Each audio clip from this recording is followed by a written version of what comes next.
Tonight, by candlelight, we make Mandu, the Korean dumpling. Crescent, pleated, hand-folded, a quiet act of devotion. Each one is a small purse of pork and chives and sesame, sealed with the warmth of fingertips. We will fold many. We will not hurry. The kitchen is dark. The candle is steady. And the dough waits.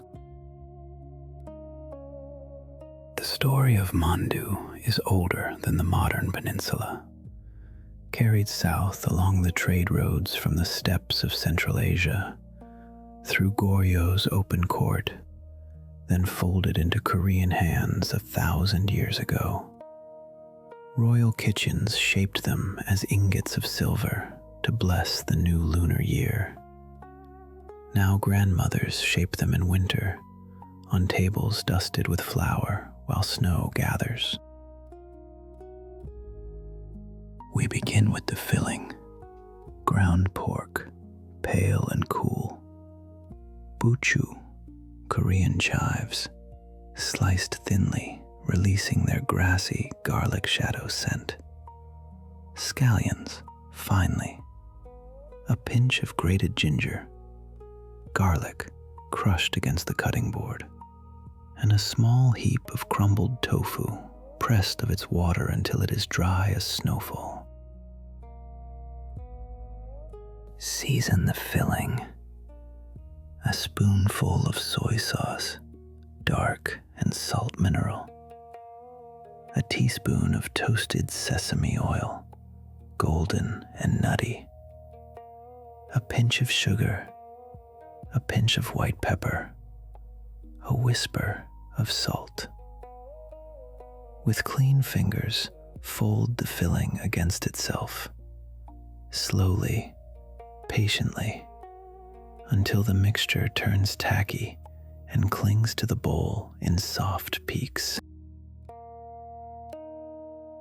Now the Mandu skins, thin, round, pale as moon paper.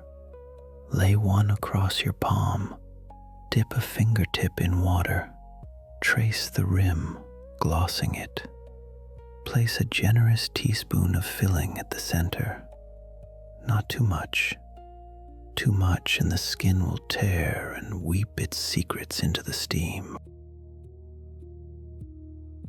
Fold the skin in half over the filling into a half moon. Press the very center closed first. Then, beginning at one corner, pinch a pleat. Fold, pinch, fold, pinch. Tiny accordion pleats marching toward the other corner. The shape becomes a crescent or a small slipper, depending on the hand that made it.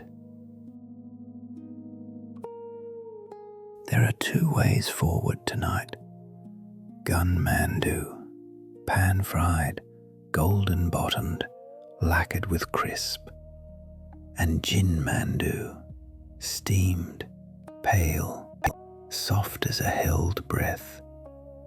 We will make both. The dough remembers heat differently from each. The hand remembers each fold the same way. For the steamed mandu, line a bamboo basket with parchment or with a cloth of damp muslin. Arrange the dumplings shoulder to shoulder, not touching. They will swell. Set the basket above a pot of water already breathing steam. Lidded. 8 minutes, no longer. Let the steam do the gentle work. For the pan-fried mandu, set a heavy skillet over medium heat, a film of neutral oil. When it shimmers, place the dumplings flat bottom down in a tight spiral. Listen. The sizzle that rises is small, almost shy. Let them brown in silence, 2 minutes, maybe 3, until the bottoms turn the color of toasted honey. Now the steam. Pour a 1/4 cup of water into the hot skillet. It will hiss urgently, and clap the lid down at once. While the mandu cook, mix the dipping sauce. 2 parts soy sauce, 1 part rice vinegar, sharp and pale. A small spoonful of toasted sesame oil. A pinch of gochugaru, the Korean chili flake. Soft, sun-dried, fragrant rather than fierce. A few slivers of scallion drifting on the surface like flecks of moss in still water. Lift the lid from the steamer. The mandu have turned translucent at the edges, the filling shadowed inside like a secret kept warm. Lift one with chopsticks. The skin is silken, the shape still perfect, the pleats still standing, as if the dumpling were proud of how it was made.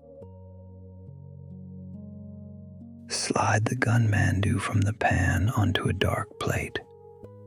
Crisp side up, the lacquered crackle gleams in candlelight.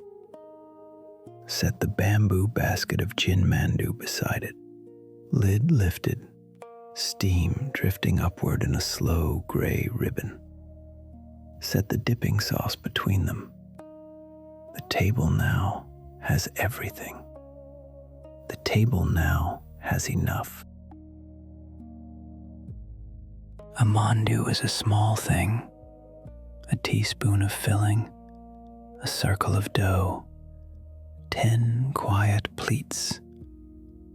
But to fold one, slowly, by candlelight, is to step out of the noisy hours into a quieter one.